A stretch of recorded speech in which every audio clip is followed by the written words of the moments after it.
अब आपको एक अनहोनी सुनाते हैं। हमारे एक भक्त हैं, ये पहले कबीर पंथी थे, उस नकली कबीर पंथ में लगे हुए थे। भक्त पुरुषोत्तम दास और वो बेटी डिंपल इधर आए, एक बार बुला लो उनको। ये पहले भक्त पुरुषोत्तम दास कुरुक्षेत्र से, ये पहले लहर तारा तालाब पर जो खरसिया गद्दी से आई हुई एक नकली गद्दी बनी हुई है, वहां से ये उपदेश लिए हुए थे और ये कई पीढ़ी से कबीरपंथी थे। इनके पूज्य पिताजी भी वहीं पर से उपदेशी थे और इनका परिवार भी। और काशी वाले वो वहां के आचार्य थे, इनके घर पर आते थे, बड़ी सेवा इनकी पूजा करते थे। एक दिन कुछ समय हमारी वहां सीढ़ी चली थी कुरुक्षेत्र में, 1 महीना चली थी, क्योंकि हमने वहां सत्संग करना था।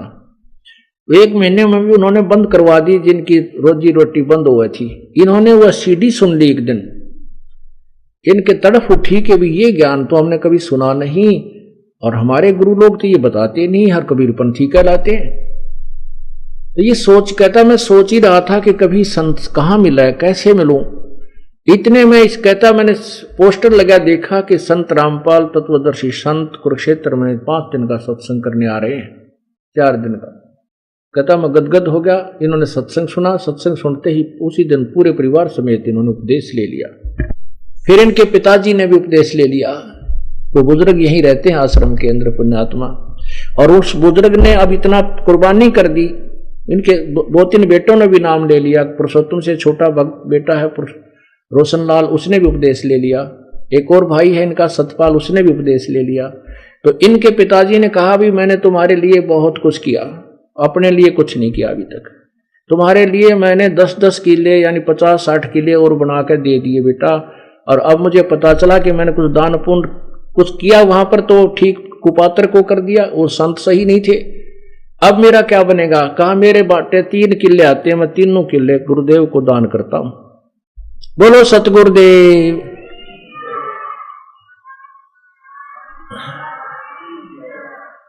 फिर उनके छोटे पुत्र रोशनलाल ने कहा पिताजी 7 मेरे हिस्से में आते हैं, वो 7 मैं भी गुरुदेव के नाम दान करता हूं। बोलो सतगुरुदेव।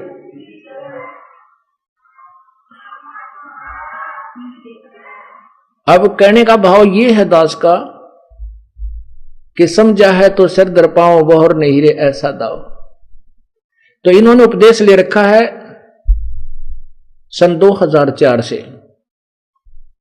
और पुरुषोत्तम दास उस झूठे केस में जो हमारे ऊपर षड्यंत्र रच के हमारे ऊपर इसी कारण से, क्योंकि हम सच्चाई कह रहे थे, उनकी पोल खुला थी, जनता और प्रजा को भ्रमित करके उन दुष्ट आत्माओं ने हमारे ऊपर झूठा केस बनवा दिया और जेल में रहे। ये पुण्यात्मा पुरुषोत्तम दास जी वहां हमारे साथ जेल में भी रहा। तो उस समय इसकी बेटियां, एक लड़का 3 बेटियां, वो कहा करती पिताजी हिम्मत ना हारना, जेल में तो हम हैं, आप तो गुरुदेव के साथ हो, आप तो जेल में है ही नहीं, हम दर्शन को तरस रहे हैं, आपको वहां दर्शन तो हो रहे हैं। ये छोटी छोटी बेटी, इतना उत्साह था इनके अंदर, इतना ज्ञान था, अपने पिता के भी धैर्य को बढ़ाया करती थी।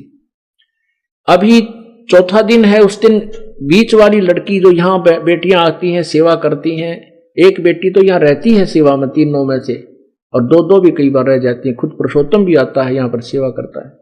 तो अभी 4था दिन पहले वो बीच वाली लड़की का एंड हो गया, डेथ हो गई अचानक। आंखों से खून निकलने लग गया और आंखें रुक गई और बहुत बुरी तरह तड़प कर शांत हो गई।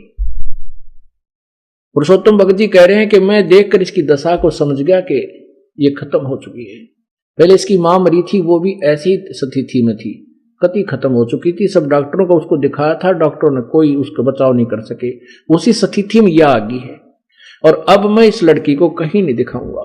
दूसरा मन में यह आता है कि लोगों को मैं कहता हूं कि हमारे परमात्मा कबीर जी में इतनी शक्ति है, वो मुर्दे जीवित कर देते हैं। और आज लोगों को पता चलेगा तो मेरे क्या कहेंगे मुझे कि तू इतने डींग मारता फिर है, आज तेरी बेटी मर गई, तेरे भगवान ने क्यों नहीं बचाई। कहता मैं बाहर आके आंखों में आंसू आ गए और हाथ पांव फूल गए। फिर मैंने यहाँ आश्रम में टेलीफोन मिलाना चाहा कि गुरुदेव से बात करूं, वो हमारे नंबर बदल गए थे, वो नहीं मिल पाए। तो कहते इतने में वो लड़का आया भाग्या कि पिताजी आजा, बहन वापस जीवन आ गया इसका। एकदम उसने सांस लिया और उठ खड़ी हुई। लड़की कहती है कि मुझे पता नहीं कहाँ ले गई थी, और मैं कहने लगी मैंने तो अपने गुरुजी के पास जाना, मैं तुम्हारे साथ नहीं रहूंगी। इतना कहकर वो अपना सत सुकृत ये करती हुई और आंखें खुल गई, जय बंदी छोड़ करती हुई, और लड़की जीवित होगी। बोलो सतगुरुदेव।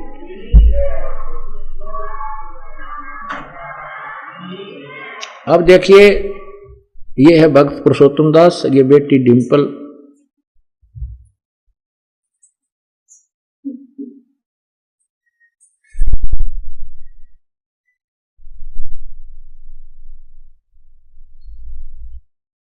ये भक्त पुरुषोत्तम दास जी और बेटी डिंपल। कथा मैंने आपको सुना दी, और बाकी ये भी कुछ दो शब्द कहना चाहें तो कह सकते हैं। इनको दो माइक वगैरह।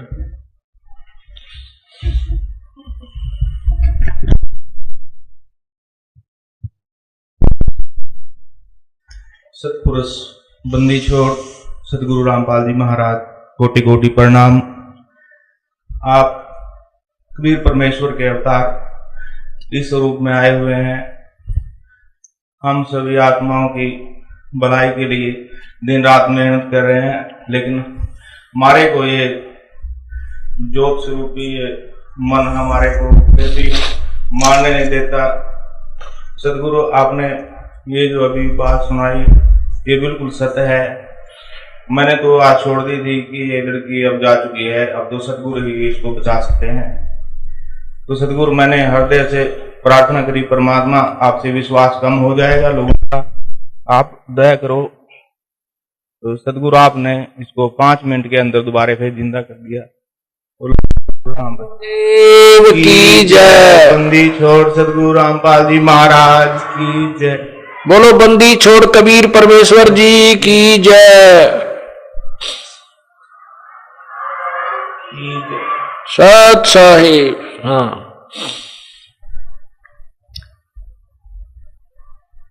ये आपके सामने कबीर परमेश्वर ने मुर्दा जिंदी की हुई बेटी है, भक्तमती डिंपल। पुण्यात्माओं, हम सुना करते पहले कि कभी सतयुग आदि में भगवान के कोई ऐसी कहानी सुना करते थे। आज यहां पर लाखों की संख्या में ऐसे प्रमाण हैं जिनके जीवन एक्सटेंस कर रखे परमात्मा ने, क्योंकि परमात्मा पूर्ण ब्रह्म ये सतपुरुष है। कहते मासा घटे ना तिल बदय विद ना लिखे जो लेख, और साचा सतगुर मेट कर ऊपर मार दे मेघ। ऋग्वेद मंडल नंबर 10 सूक्त नंबर 161 के मंत्र नंबर 2 में लिखा है कि परमात्मा अपने उपासक के, पूर्ण परमात्मा सतपुरुष कबीर जी अपने उपासक के समाप्त हो चुकी है, यदि वो मृत्यु को प्राप्त हो चुका है, परलोक भी चला गया है, तो भी उसको वहां से छुड़वा करके वापस 100 वर्ष का जीवन दे देता है। बोलो सतगुरुदेव जय। तो वो वही प्रमाण, वही जो सदग्रंथ हमारे प्रमाणित करते हैं, वो आज सत्य कथाएं हमारे सामने कबीर परमेश्वर दोहरा रहा है। बोलो सतगुरुदेव।